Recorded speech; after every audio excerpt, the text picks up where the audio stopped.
This is the North Georgia Life Podcast. Embrace life where you live.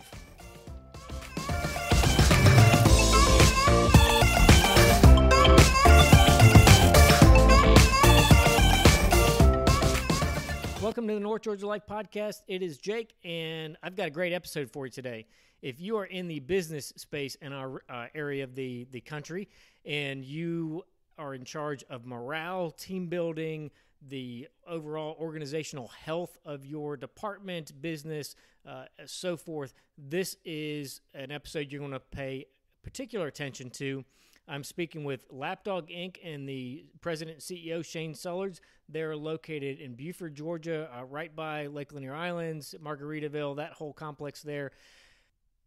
I'll preface our podcast with this. There are a lot of things you can do to improve your employees' function as far as training, process improvements, things along those lines.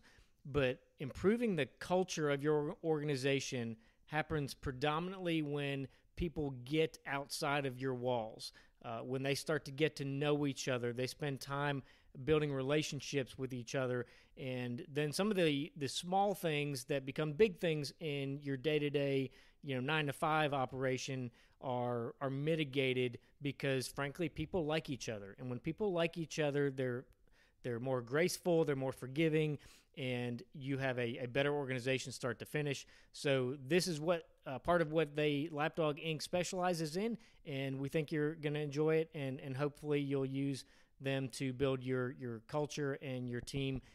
You can find out more information on our Facebook page. Just look up North Georgia Life Podcast on Facebook. Instagram is the same thing, or you can email us always at northgeorgialifepodcast@gmail.com. With that as a means of introduction, I'll cut right to it. Welcome to the North Georgia Life Podcast. My name is Jake, and we've got a pretty special episode for you today.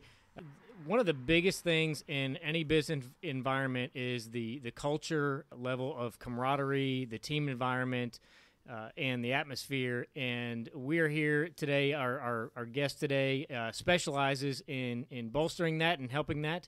So if you are in a position of management in your business, you own your own business, maybe you're just an employee, but you've kind of that person in the department that's got the ear of the manager, you're going to want to take special attention and take some notes on this, and we'll kind of get into it. So I think it was John Maxwell a few years ago say something that I'll never forget, and that's what he said was, in organizational life, people don't quit their jobs, people quit people. And if you're in that environment where you're hiring, you're maybe having to release some people or something like that, you're in HR, you know how onerous and difficult and costly it is to have to hire new people because other people didn't work out, or you just in an environment from a business perspective that is not where you want to be, and so people leave. So today's guest is this is what they do. They specialize in team building, in creating a great energizing atmosphere for departments and organizations. So with that as a means of introduction, I wanted to introduce Shane Sellards. He's the president and CEO of Lapdog Inc. here in Buford, Georgia. Shane, you guys are not just here specifically in Buford. You're all over the North Georgia region. Globally even, but yeah. Globally? Thanks. Yeah, oh yeah, I absolutely. didn't know that. Yeah, we'll travel with clients all the time. Yeah, So. I'll travel with clients too. If anyone wants to take me with Shane Exactly. on a global trip, I will travel. We're trying for the British Virgin Islands. We hadn't got a client there yet that's wanted to pay the travel fee, but no, we'll go. Thanks for that introduction, Jake. Yeah, absolutely. So Shane, give us a little bit of your background, where you're from, how you got to be here established in North Georgia. Yeah, I grew up in Stone Mountain, so not too far away from here. Lived there till I was 14. And then we'll jump right in. Made a move up this way from some choices that my family had made and that I had made. And then a lot of folks in this area will be familiar with Eagle Ranch. Mm-hmm. And I don't know if you're even aware, but I grew up out at Eagle Ranch. So I spent 3.5 years there as a boy, 14 to 17. Worked there for a couple of years, 45 now, married almost 25 years, 3 kids of my own. And I'm out there probably weekly. So we'll still just volunteer efforts that way. We work with some of the kids and the families out there. Mm-hmm. Absolutely a very special place. And I live 5 miles from there now. Yeah. If you're not familiar with Eagle Ranch, it is a treasure in our area. Hopefully, in the months ahead, we'll be out at Eagle Ranch doing an episode out there.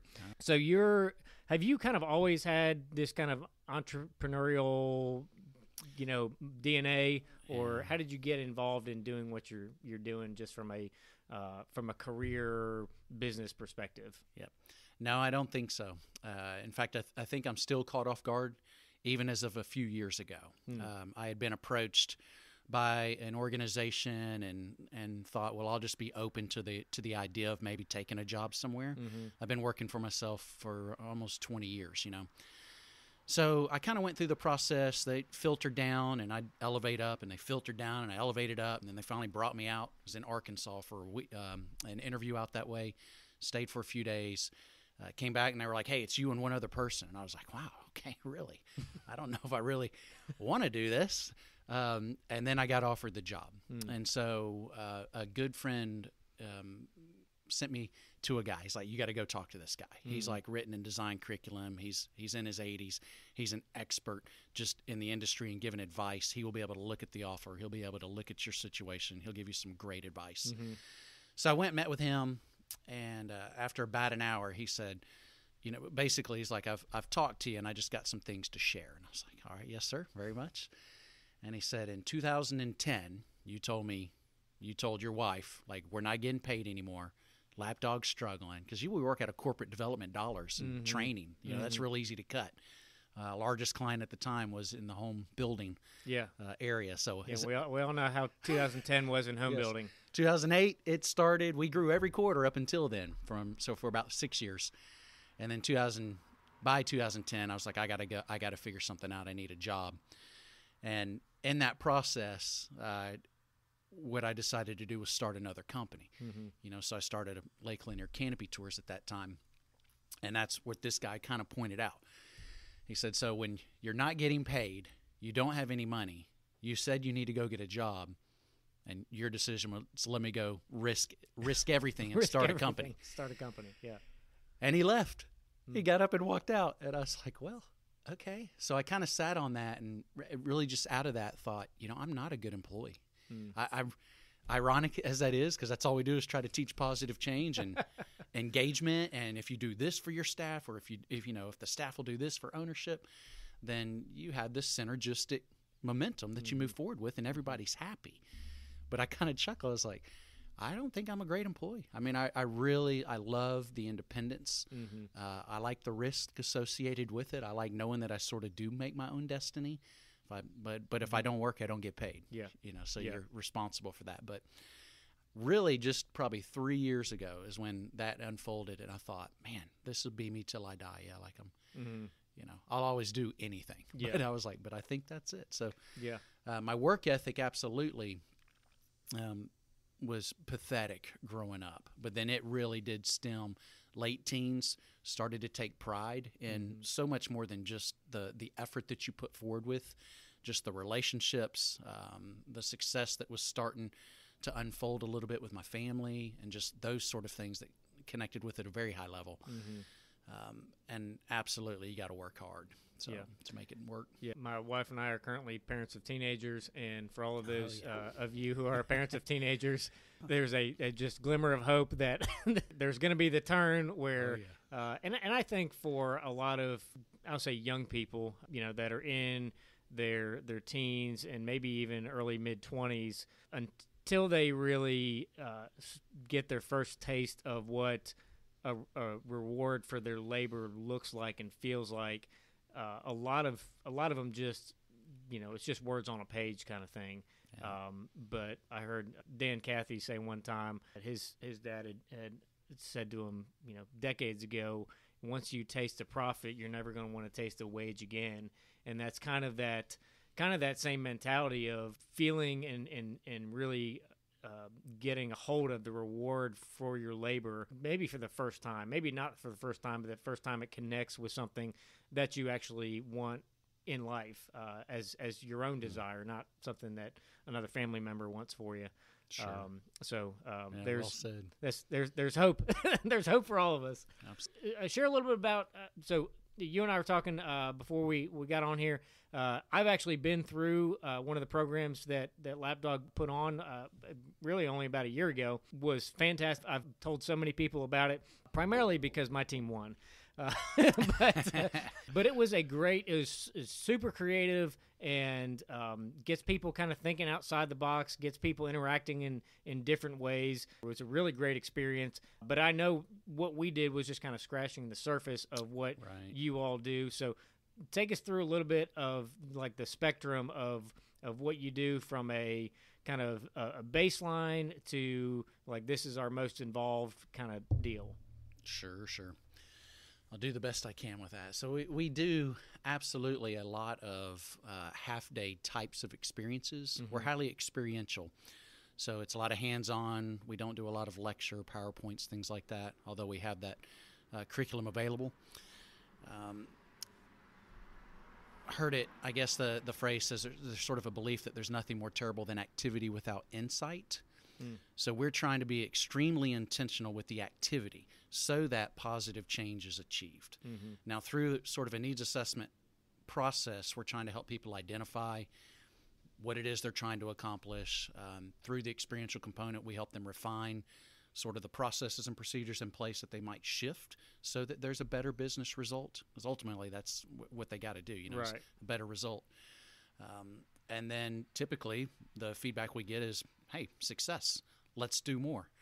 So we try to be very intentional. We've got a lot of, there's about 70 sort of off-the-shelf titles that people could purchase.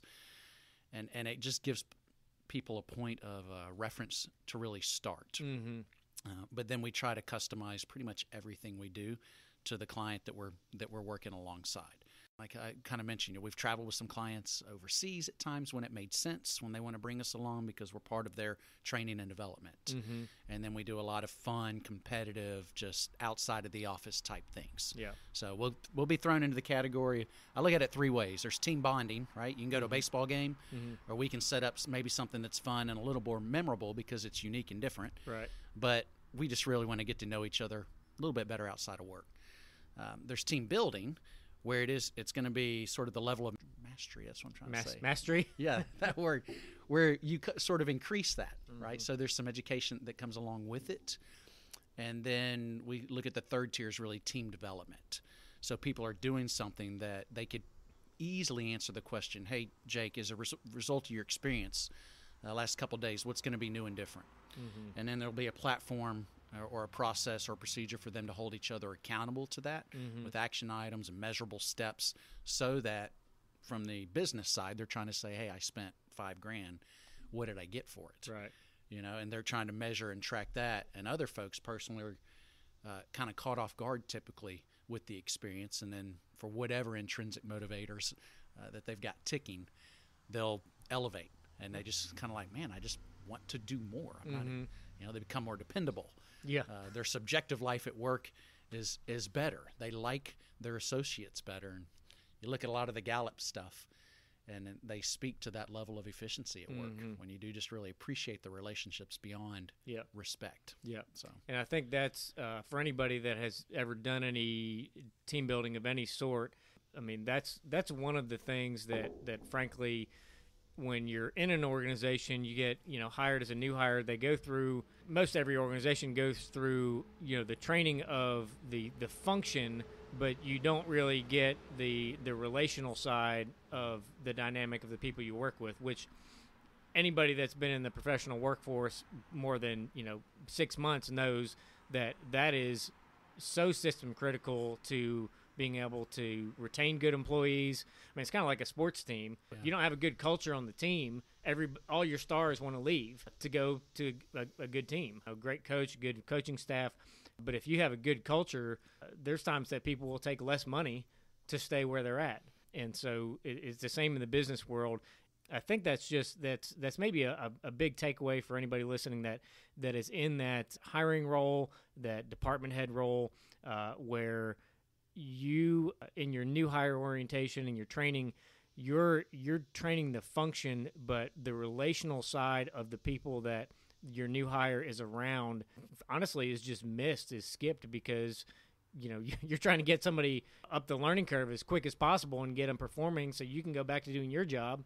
And we miss that so often in work environment. And that's a way to get people connected and plugged in as fast as learning the actual function so they can feel competent coming in day to day.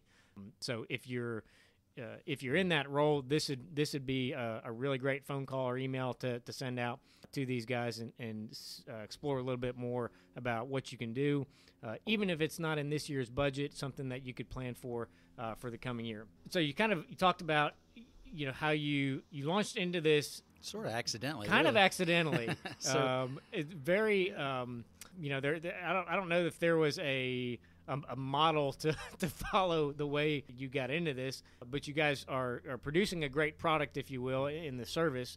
If you had to go back in time, is there anything that you would change, do differently, kind of having gone the road and the journey that you've been on so far? People always like, oh, no regrets. And I just shake my head and think, man. You've made a lot of great decisions. Yeah, I've made some big mistakes along the way. There's things I would change. From the business side, I would have, my undergrad is in outdoor education. I would have got a business degree. And then I went back to grad school up in Minnesota, and that's where I was more honed in. And so I have a master's of experiential education, and my focus has always been team development. Mm-hmm. So I wish I did that earlier. Mm-hmm. A lot of learning curves from business on the front end, wasted a chunk of change along the way trying to figure some stuff out. Mm-hmm. So, it's valuable and it's an educative type of experience now, but yeah, I wish I didn't do a couple things along the way. Nothing major though. I mean, we started, in 1997, I started building ropes courses basically. Mm-hmm. Did it for fun. I was intrigued by it. But it started to produce a little bit, and I'm like, hey, just pay me for the materials or whatever. I'm just doing this. Well, then by 2002, really late 2001, I was being approached by bigger projects, and I said, I guess I better start a company. Mm-hmm. Yeah. Because so in '97 as well, my wife and I were in Sewananoa, North Carolina. We called it Sewana Nowhere. Out there, and we were driving to school, and we were reading Judges chapter 6, the story of Gideon. Mm-hmm. And my wife looked at me, Steph, and said, hey, if you ever start this thing that you've talked about, you ought to call it Lapdog. And if you kind of read 6, 7, and 8, I'll leave you hanging, right? Make you get into the Bible. But if you read that, you'll probably figure out maybe why we ended up with sort of Lapdog as the name for this company. So yeah, that's for those who may not be familiar. That's the story of basically the big army being whittled down to effectively the first SEAL team of that's sorts. True, yeah. There's a lot of people in what I would say in the business to business space, which I guess if you're in a category, you're probably somewhere in that space. How do I say this? There's a lot of people that I think are in that space that seem like all they're trying to do is to sell you their stuff, their service or whatever, and it's not really, people don't latch on to it. I have this all the time in the real estate world where people are just trying to get you their service. They're trying to become your new next best vendor, and there's a value component that's missing there from almost a hey, how can I help you, which is something that I think you guys do differently, because your whole deal is helping other organizations. From a mindset perspective, are you cognizant of that when you're in that business to business relationship? Because you guys have partnerships and alliances, if you will, with different companies and entities. We're here right outside of Lake Lanier Islands, right on the Thoroughfare Inn. I don't know what this is. We're right on the lake. It's awesome. But how have you kind of navigated that deal? No, I get it. The way I think of a couple things when I hear that. Define profit not as just dollars in the bank, for sure. So it's relationship oriented, and that's from my coworkers. It's to the folks that we're able to graciously have opportunity to lead, or at least come along and add value and add education to it. What we do isn't that difficult. It's just very intentional. So and you try to make the act or the moment relevant in a way that you're able to connect with whoever or whatever it is, so that the right question at the right time is asked to the right person, so that they then make a commitment to, hopefully, again, I say positive change, but it's that partnerships are critical. Mark Twain said, synergy is the bonus that is achieved when things work together harmoniously. And it really is better together. And so we're always looking for, we just say win-win-win. It's not usually win-win. But we're the preferred vendor here at Lanier Islands Resort. We're in a partnership with them. This is our office here at the property. We'll do a couple hundred events here a year, and are having a great time with it. We're really loving it. So it's not a bad office location. No, it's the really Wi-Fi works on the porch right here. Yeah. Not a bad place to write a contract. Not bad. What's your favorite part about what you do? Because you got a really unique business. Is there any part, day to day, year to year, that's just the best? Yep. And we're transitioning some eventually that I think Lapdog will have sort of a big phase 2 that is more specifically aligned with continuing education. Okay. And so with having titles that companies can kind of bring their folks in to learn specifically about. And that's just my teacher. I taught at University of North Georgia as an adjunct for 7 or 8 years, taught up at Toccoa Falls for 5 or 6 years as an adjunct. I love teaching. So as we shift towards that, we have one program that we call Fingerprint, and it's really all about identity, kind of you personally, but then culturally, the team that you're a part of. And those are my favorite things to facilitate because they're non-judgmental. We try to minimize ego, arrogance. It's not competitive at all. It's a very cooperative environment, and it's very open-ended. So the people have the experience. And I just had a group a couple days ago, and they were in this thing for over an hour. We got done, and it was fun. It was frustrating. It was a lot of struggle. They finally produced about 80% of their goal. And it was a neat cycle for them to be content with that because they knew that was their effort at that point, but there was still opportunity. So they knew they could be better. The idea of continuous improvement came up. So it wasn't so easy that they just had the win. But the conversation ensued after that for over an hour with a question of like, hey, so what happened? And that was it. Right. And because of their interest, kind of just in the tool, the catalyst was just the initiative. So it was problem-based that produced the struggle, but it took their head to this different place. Got a great long email after that from the manager and said, I had no idea we were going to get what we got out of that silly little thing. And they are silly little things sometimes. Is there a typical client for something like that experience? Not for Fingerprint. I mean, it's so transferable. We can do them for an hour. We can do them for 3 days. Okay. So it's not it's the one that's most adaptable for us and requires on the front end. The more time a client will give us, the better prepared we are to produce their desired result. So from a needs analysis, even with phone interviews, in-person interviews, we'll come to your office and spend some time trying to really figure out what's going on. We've got one just 50 true-false question thing. We call it a team effectiveness questionnaire that gives us and it's anonymous. I don't love that about it, but we do tend to get more authentic. more honesty. Yes, and it only comes to me, But it gives us a diagnostic tool to hear from what the employee thinks about the organization and their work-life experience as far as the direction, the leadership, the atmosphere, the processes and procedures that are in place. Gives us some really specific things to focus on that sometimes, honestly, actually most of the time, catches the manager off guard. They're like, oh, I did not know. And we're like, 74% of your people said this is their area of concern. Well, I thought we were killing it there. Well, I thought you thought. Those sorts of conversations. And that's so important because anybody that's in, I don't say anybody, most everybody that's in a management position is sometimes looked at as, they're not doing anything, but a lot of times they're doing 8 different things that no one ever sees. And so they're kind of missing things on the ground. I joke about an experience I had several years ago. Great boss. I say he's a great boss, wasn't a great manager, and that's just personality, kind of that Sure. that leader visionary at the 30,000 foot level, not usually that good at organizing troops on the ground, so to speak. He came in my office. I was kind of the number two. I said, shut the door. I said, look, I said, you need to buy lunch for everybody tomorrow, because people are about to kill each other up in here. And he was like, what? And I'm like, look, I'm not going to get into all it. I said, but we all just need to have like a lunch where everybody just gets to talk about their families and, you know, what they're doing on the weekend, and just kind of kumbaya for a minute.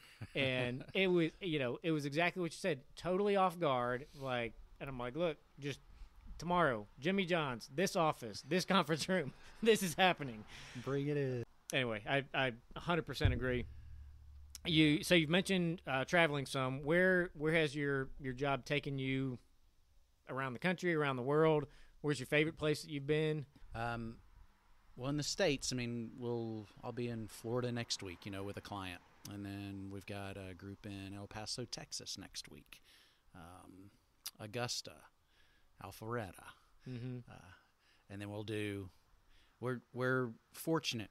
We feel very blessed right now, but I think Sandy, my office manager, just told me yesterday, are you aware we have 31 programs in the next 30 days? Wow. I said, oh, no. Can we do that? So it's a lot going on. Yeah. Most of what we do is absolutely locally here. We love Hall County. Mm-hmm. I love being here. We've lived in North Carolina. We've lived in Minnesota. I have yet to been successful to get my wife to move to the Pacific Northwest so I can climb. I love to mountaineer. Yeah. But we love Hall County locally. Mm-hmm. So there's so many great companies and organizations here I still want to work alongside that we haven't yet. Mm-hmm. So I got a few on my tick list. I would love Mm-hmm. to just be able to do that. But we've traveled to China. Went to China a few times with a client. Wow. Leadership Development International. We've done work in El Salvador with an organization down that way. Nepal was probably my favorite. Wow. So that was a little bit of work, but mainly play. Yeah. So Any particular memory that stands out as like, your hallmark memory, or just one that's in the mental Rolodex from what you do here? Man, there's lots of little stories that carry nuggets for me. I think what's the thread that keeps the tapestry all together, and that is when people have their moment of awareness, and I guess where they understand that awareness precedes opportunity. Mm-hmm. And so they have that. You're kind of looking at them hoping something else connects, Yeah. and then they'll be like, you know what, if I did that, then I can do this. And they'll sort of take it, and you're not telling them they can do it. They know that they can do it. Yeah. Not because, again, of A, B, C, D. It's them sort of just processing and getting there. And then that usually will follow up with a phone call or an email. So it's those moments where I'm very content and just think, man, I love what I do. I really do. Yeah, So- and that's a huge. Honestly, some of my favorite people in the world are people that are self-aware. Because they've kind of filtered out some of those life things themselves, or they're at least aware of it. And from a business environment, that can be like your biggest Achilles heel is, people that think they're great at one thing and just really aren't because they really haven't developed, or, lack that self-awareness. And that's what drives everybody else in the department nuts. So absolutely. that would be a very worthwhile afternoon expense to try and right that ship, so to speak. What's one of your favorite hidden gems that's in our area? So you guys are people drive by, anybody that comes to the islands, Margaritaville, going to the lodge, golf course, drives right by you guys. So you guys are kind of this hidden gem right on the main thoroughfare going into all that. But what's one of your hidden gems in this area? Well, we love the lake, but it's definitely not a hidden gem. Man, we was it Blackjack Road? I can't even think of the road out there where Cherokee Bluffs is. Yep. But again, we've set up some rappels out there with my kids. Really? My kids are 12, 10, and 8, all about to have birthdays. So they're all fall birthdays. So we love to hike. We love to climb. We love to be outside. Love to just I tell my kids all the time, adventure's just an unknown outcome. And I said, so let's go get into one. Yeah. And we'll just go get into anything. But Cherokee Bluff's a really cool spot. Yeah. Have you been out that Yeah. way? Yep. So the cliffs right there are awesome to climb around or boulder if there's any boulders in this area. They got some good problems out that way. Yeah. So fun to play at. Yeah. That's a great park. That is on Blackjack Road, I believe. Okay. All right, so shutting down here, but I like to do what I call a lightning round, which has nothing to do with anything. Gotcha. I like it. So I couldn't decide on which one, so I may just ask you both. But the first one I've titled "The Best of Batman." So, which Batman film was better? And these I had to pick two that featured the same Batman and villain. So, the original, I don't want to see original. I think it was the original because it was the first one I saw. The original Batman with Michael Keaton as Batman and Jack Nicholson as the Joker, or The Dark Knight with Christian Bale as Batman and Heath Ledger as the Joker. Which is the better Batman? God, this is really a terrible question for me. It's not my cup of tea at all. And if I answer wrong, do you remember the original Batman? I remember both the ones that but I feel like people that have an opinion on this care passionately about it. That is correct. So I don't know where this leads me, but I did not like Michael Keaton as Batman. So I liked Heath Ledger as the Joker. I thought that was spot on. Yep. I don't know what that means. Yep. Nobody that loves Batman, come at me. I would agree. And I've not seen or met Christian Bale in person. I did see Michael Keaton in an airport. Oh, did you? Out in Missoula one time. Was he nice? He was not the nicest. Of course, being a celebrity, and he was a terrible. He Batman. probably didn't want to be seen.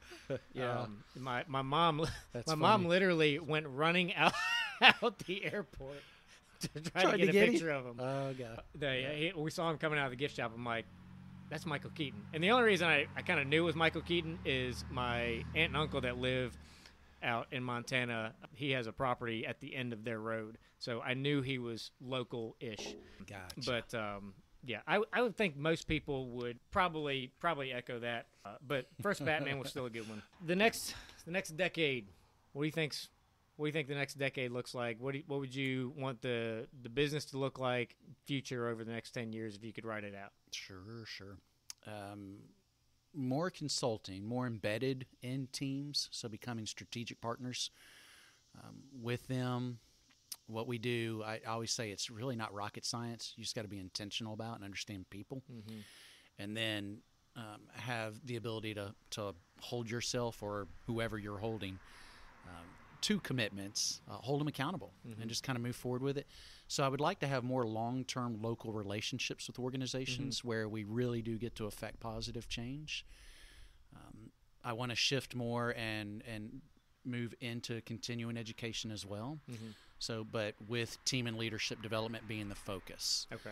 And so having folks come out, we work with a lot of intact teams, but I love it when I have groups like Leadership. You referenced Leadership Hall. So we worked with Leadership Gwinnett, and we do Leadership Rome, like some other different areas. And I love those groups because they're all associated with their own organization. Yeah. So now they're coming in trying to figure out why is there value in here for me to look at you and try to get something done. So their level of thinking is a little bit different. They're trying to reproduce that experience back for their company as well. So I love that idea of inviting folks, 8 or 10 people coming for a 3 or 4 hour workshop that maybe is even on just diversity in the workplace. I mean, it's something that might be relevant for them, but they're not an intact team. So I'm excited about that. It feels challenging. Yeah. So maybe it'll fail. Who knows? How do people find out more information about you, the company, the organization, any events you have, places you're going to be, stuff like that? Sure. Websites always, we just want to talk to folks. We can usually paint a better picture by asking good questions as to what might be possible for them. And again, I referenced synergy. We're not a good fit for some folks.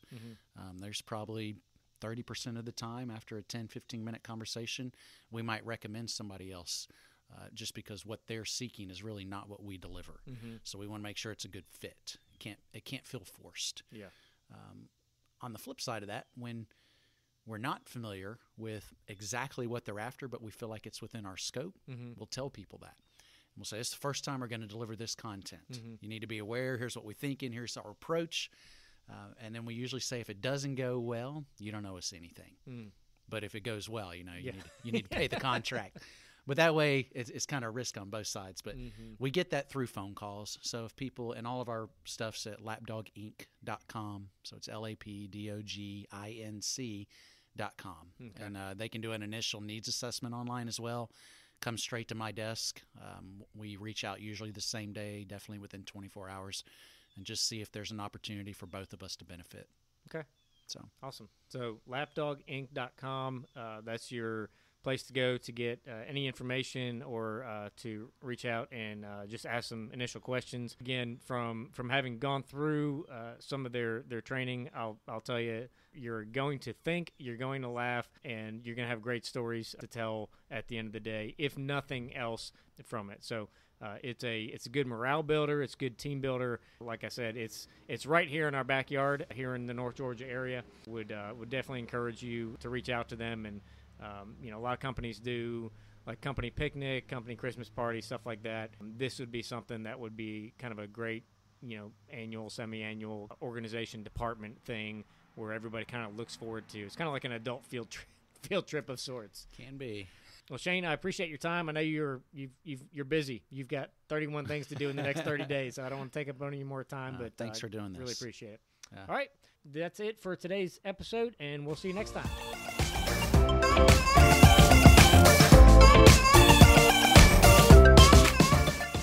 This is the North Georgia Life Podcast. Embrace life where you live.